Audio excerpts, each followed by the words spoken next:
Brooklyn Nets fall yet again, making it 9 straight losses. Tonight they played without Harden and Claxton out due to injury, this time losing to Jason Tatum and the Boston Celtics. And this one was ugly from the get-go. Boston got off to a 28-2 lead to start this game. And yes, you heard that right, 28-2. And while the Nets would finish the first quarter on a 14-7 run, the Celtics would put up almost 70 in the first half, leading 69-43 going into the second. And the best New York performer tonight, hands down, was Buffalo rapper Benny the Butcher, who did the halftime show.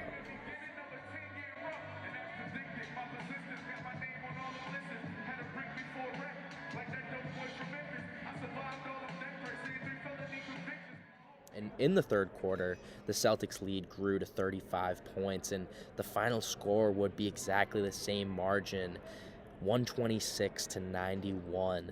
No Boston starter played 30 minutes in this game, and the final moments saw Bruno Fernando and Ennis Freedom embarrassed every Nets player on the court, with the exception of Javon Carter. He would finish with 21 points, all coming from three-pointers.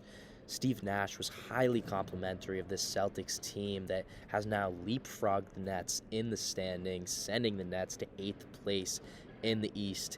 Here's Coach on Boston.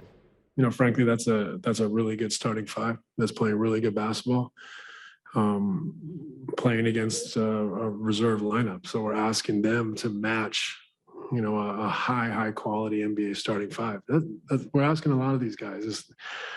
It's not necessarily fair to expect Patty Mills to be our lead ball handler and scorer against Marcus Smart. Nets dropped to 29-25, now 5-13 without KD. James Harden nowhere to be found. Kyrie Irving refusing to get vaccinated, and Kevin Durant still hurt. What's the next move for Brooklyn? Well, you'll have to stay right here on WFUV Sports for all of your Brooklyn Nets news. I'm Jack Roche, signing off.